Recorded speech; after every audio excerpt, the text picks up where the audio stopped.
በስመ አብ ወወልድ ወመንፈስ ቅዱስ አሐዱ አምላክ አሜን። ሰላም ክርስቶስ ምስኹላትና ይኹን። ብቑረት ስድራ እግዚአብሔር ናይ ማሕበር ሓመደኖ ተራድኦ ቻናል ተኸታተልቲ ከመይ ቀኒኹም? እግዚአብሔር ይመስገን ኢልና ክነመስግኖ ናይቲ ቅዱስ ፈቃዱ ይኹን አሜን። እስትንባር ፍቅራት ስድራ እግዚአብሔር ለዛሬም እግዚአብሔር ቢወድና ቢፈቅድ ጉዞ ወደ እግዚአብሔር ከብዙል ናይ አቡነ ሽኖዳ መጽሐፍ መበል 13 ክፋል ክነንብብና ሰናይ ምድማጽ። የዛሬው ርዕሳችን ከምዕራፍ 9 የቀጠለ ሆኖ ስጋው ደግሞ ከመቀበላችን በፊት የሚያስፈልጉን ዝርዝር ነገሮች። አንደኛው የተሰበረ ልብ። ትህትና የመንፈሳዊነት ትክክለኛው ምልክት ነው። ትህትና የመንፈሳዊነት ትክክለኛው ምልክት ነው። ምንጊዜም ቢሆን ላንተ ያልተገባውን እግዚአብሔር በቸርነቱ እንደሰጠ አስብ።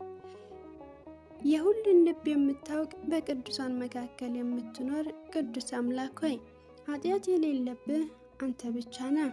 ኃጢአትን የምታስተሪ ይቅር ባዩም አንተ ነህ። ጌታ ሆይ ለዚህ የተቀደሰ ምስጢር አለመገባቴን አውቃለሁ። በክብር ፊት ልቀርብና አፌን ከፍት ዘንድ አልደፍርም። ነገር ግን በይቅርታ ብዛት ጸጋ ሰጠ ለክብር የተገባው አድርገኝ፣ መተላለፊያዬን ሁሉ ይቅር በለኝ እያልክ ከካህኑ ጋር ጸልይ። አንተ ለአምላክህ የተሰበረ ልብህን መስዋዕት አድርገህ አቅርብ። አምላክህም ስለ አንተ የሰዋውን ስጋውን ያፈሰሰውን ደሙን የዘላለም ሕይወት እንዲሆን ይሰጠሃል። ሁለተኛው ንስሐ።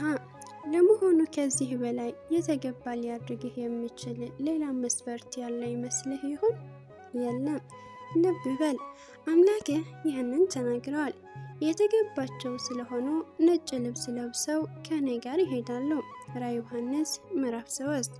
ይህንን ነጭ ልብስ በማቴዎስ ወንጌል ምዕራፍ 22 ላይ ከተጻፈው ጋር አዛምደህ ተረዳው። ነጭ ልብስ በወንጌሉ የሰርግ ልብስ በሚል የተገለጸው ለሰርግ ቤት ወይም ለመንግስተ ሰማያት የሚሆን ቅድመ ሁኔታ ንስሐ ነው። በነጭ ልብስ እድፍ ጉድፍ ገኖ እንደሚታይ ኃጢአትን በንስሐ ሳያጠሩ ስጋ ወደሙን መቀበልን እንደዚሁ ነው። ስለዚህ በቅድስቲቱ ቤተ ክርስቲያን ቀና ስርዓት መሰረት አንተ ይቅርታን ጠየቅ፣ አምላክህም ይቅር ሊልህ የታመነ ነው። በተጨማሪም ስለ ንስሐ ምዕራፍ 8ን ብትመለከት ላንተ ጠቃሚ ነው። ንስሐ ስጋ ወደሙን ለመቀበል ምን ያህል ወሳኝ እንደሆነ ከጌታችን የትህትና ስራ መነሻነት መረዳት ትችላለህ።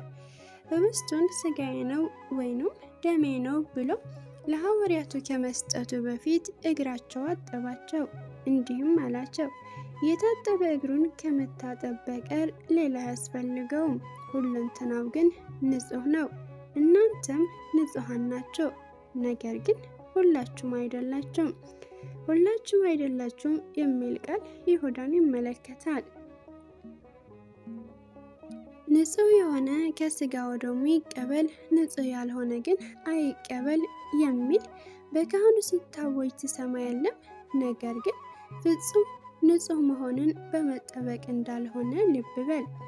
ይሁን እንጂ ከቂም፣ ከበቀል፣ ከተንኮል ከመሳሰሉ ሰይጣናዊ ተግባራት በንስሐ መጠበቅ ለስጋና ለደሙ ቅድመ ሁኔታ ነው። ሶስተኛው አካላዊ ንጽህና። ስጋ ወደሙን ለመቀበል ሰውነታችንን፣ ልብሳችንን ንጹህ መሆን አለባቸው። እንደዚሁም ጾም መጾም ያስፈልገናል።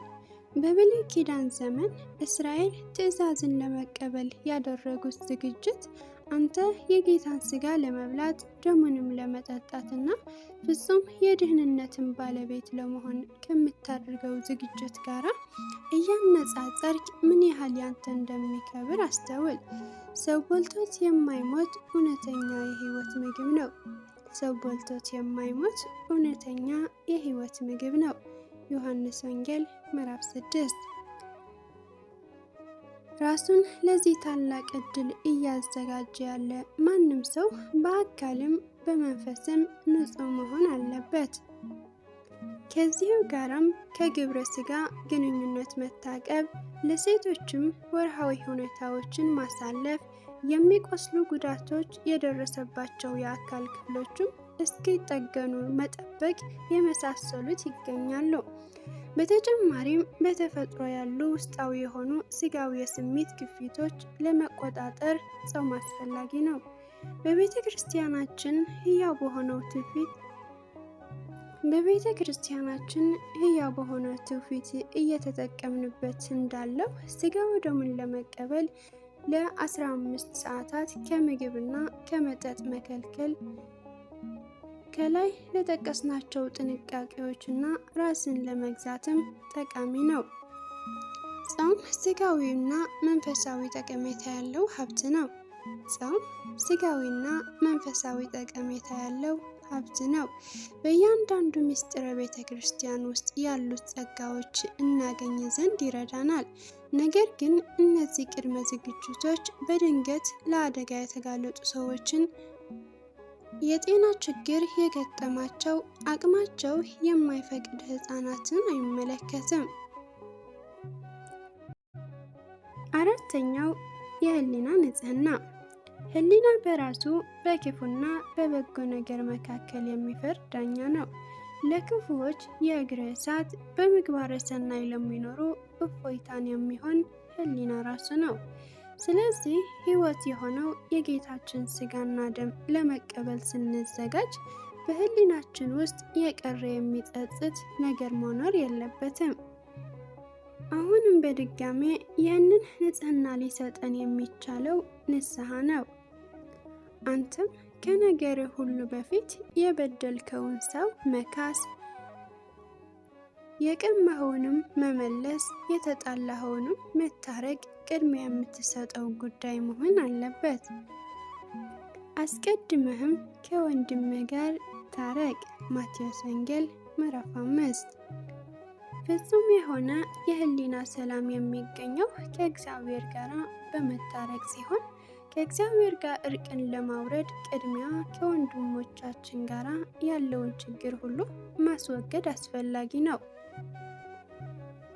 ከእግዚአብሔር ጋር ታረቁ። ሁለተኛ ቆሮንቶስ ምዕራፍ 5። ማንንም ሰው ብትንቅ፣ ማንንም ሰው ብትጠላ የናከውና የጠላኸው ከሰውየው ባሻገር እግዚአብሔርን ነው።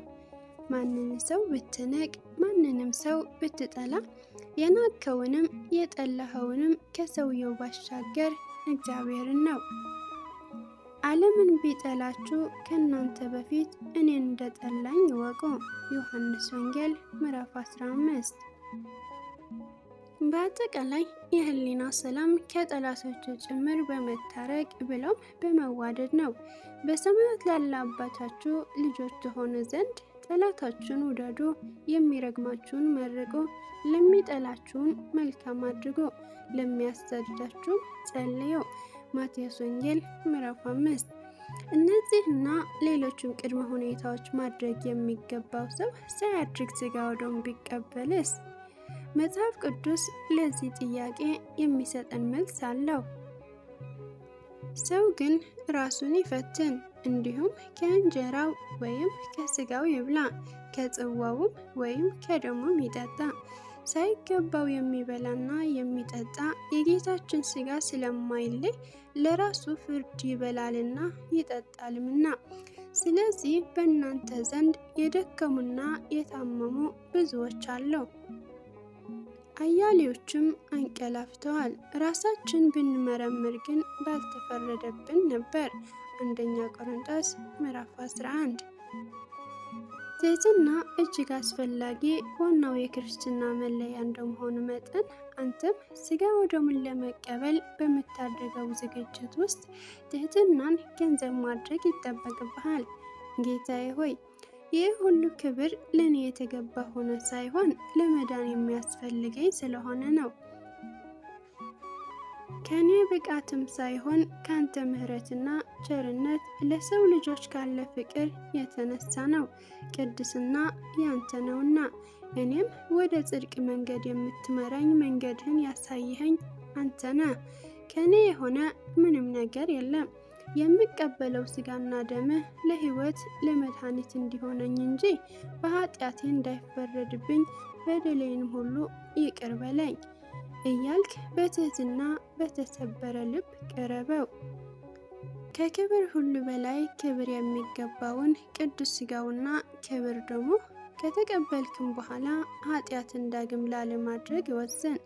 ለዚህ ደግሞ ቀድሞ ያደረግከው ዝግጅትና ኋላ የምታደርገው ጥንቃቄ ከፍተኛ እገዛ ያድርጉልሃል። በስጋው ደግሞ ተወስነህ የምትኖረው ሕይወት ከኃጢአት ጋር የተለያየህበት ሕይወት ይሆንልሃል። በብዙ መንፈሳዊ ተግባራትም እንድታድግ ይረዳሃል።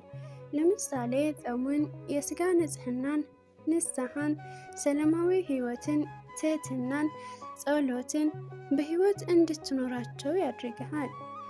እነዚህ ከመቀበልህ በፊት ወይም ስትቀበል አሊያም ከተቀበልክ በኋላ ብቻ ሳይሆን በሕይወት ዘመንህ ሙሉ የምታከናውናቸው ይሁኑ። ቅዱስን በተቀበልክበት ሰውነትህ ርክሰትን አትቀበል። ሕይወትን በተቀበልክበት አፍህ ክፋትን አትናገር። በተቀደሰው ተቀድሰሃልና ለቅድስና ከማይመቹ ተግባራት ሁሉ ተቆጠብ። አሁን እግዚአብሔር ካንተ ጋር ነው፣ አንተም ከእግዚአብሔር ጋር ነህ። ከጌታ ፍቅር የሚለየህ አይኖር። ሮሜ ምዕራፍ 8። ምዕራፍ 10 አገልግሎት። እግዚአብሔር ቢወድና ቢፈቅድ ይህን ርዕስ በሚቀጥለው ሳምንት የምናነበው ይሆናል። የዛን ሰው ይበለን። ወስብሐት ለእግዚአብሔር ወለወላዲቱ ድንግል ወለመስቀሉ ክቡር አሜን።